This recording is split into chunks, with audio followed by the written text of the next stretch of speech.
Donkey Kong on the NES. This one is an absolute classic, and it's quite impressive for what it's trying to be. A console port of an arcade game, and it's fairly faithful, especially considering that the only other alternative at the time was the fairly underwhelming ColecoVision version. But, and there's always a but, and in this case it's a big, stinky, hairy ape butt that probably smells a little like bananas. The story follows Jumpman, a construction worker whose girlfriend Pauline has been kidnapped by the Kong, who would be later known as Cranky, who is definitely showing his crankiness here. He must climb up to the top of the construction site and save her, over the course of 3 levels, thus defeating the ape and, well, actually forcing him to kidnap her again and continue ad nauseum because this game loops, as many of them did back in the day. Of course, it's an arcade game, what do you expect? And like I said, it's a faithful port. It looks and sounds great. You have the same basic mechanics. You run and you jump over stuff. You can collect a hammer, which will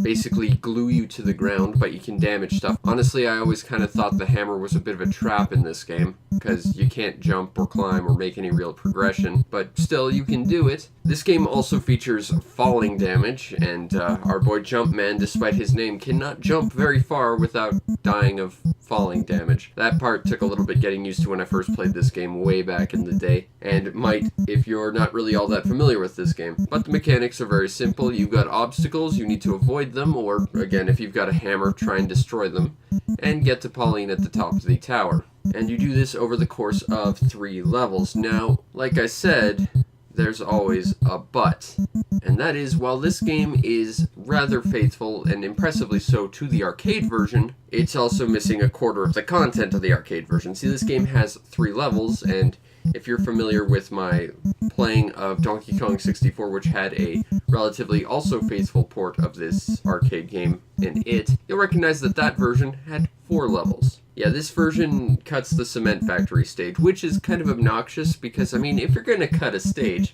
get rid of that stupid one with that terrible spring. Let's just be honest, that spring is a jerk, and whoever put him in this game should be hurled off a bridge. Hate that spring with a passion. But it is lacking 1 level, which does make it feel a little bit underwhelming comparatively to the full version. Now, that said, again, if you're comparing it to, say, the ColecoVision version, there's really no comparison whatsoever. This one is miles ahead, and it's actually fairly faithful to what it's trying to be. But it does feel like you're missing something in this game, and for a game that initially only had 4 levels, cutting one feels like you're cutting a very large sum of the game out, because you are. That said, it does play very, very well, and it is a fun, addictive arcade experience. And there's a nice little balance between trying to hang around and score points by jumping over barrels and trying to destroy things with the hammer, as well as trying to get the time bonus by clearing the level as fast as possible. It creates a neat little duality of strategies, and I definitely appreciate that. And because of that, even though this game is very short and it is very simple, it's also very, very complex in how you can approach it, especially if you are trying to get the high score. And again, it's an arcade game. That's kind of 90% of the draw to these games for the most part. So overall, for what it is, it's very, very impressive. There's also 2 modes of gameplay to this, an A mode and a B mode, and having played both, I don't really know what the difference between the 2 is. Genuinely, I'm confused about this one, but there's apparently 2 different game modes that are somehow very different.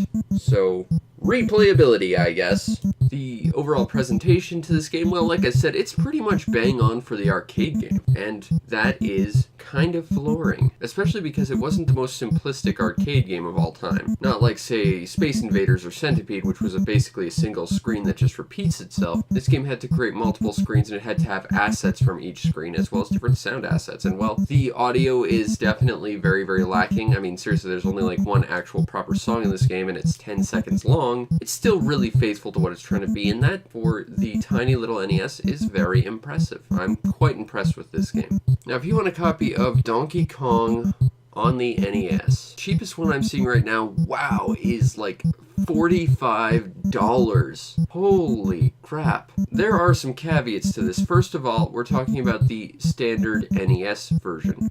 There was also a Game Boy Advance NES port of this, as well as Virtual Console ports basically on anything the Virtual Console ever existed on. It was available in Animal Crossing, as I've shown once. It's available in Donkey Kong 64, and that's the actual proper arcade version, mind you. So you get the extra level, which is great. There's There's also a NES compilation called Donkey Kong Classics, which I actually saw for about $10, so I have no idea why the original non-compilation version that has the other ones is so much more expensive. Honestly, I am both shocked and terrified of that fact. And like I said at the top, there is a butt. A big, hairy, stinky, smelly butt belonging to an ape that smells like bananas. There's a little known game called Donkey Kong on the Game Boy, and that game not only contains all of Donkey Kong, but it contains all of Donkey Kong, plus this whole extra game that would basically be the first noticeable iteration of the Donkey Kong vs. Mario series. And that game is amazing, and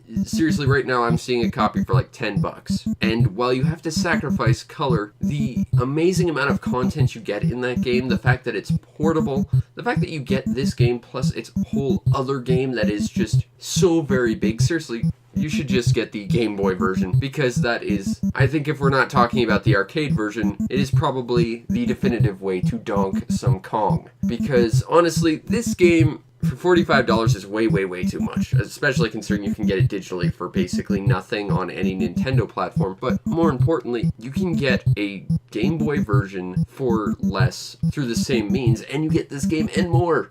And that game is amazing. And I'm genuinely going to have to talk about it sometime because I love that game with a passion. But Donkey Kong on the NES, like I said, it's a good representation for the arcade game, even though it's missing a quarter of the content. But for what it is, there are just so many better iterations of it. If you like arcade games and you like your NES, this one's a no-brainer, but just keep in mind, there are better, far more affordable ways to get this game. And arguably this game plus more.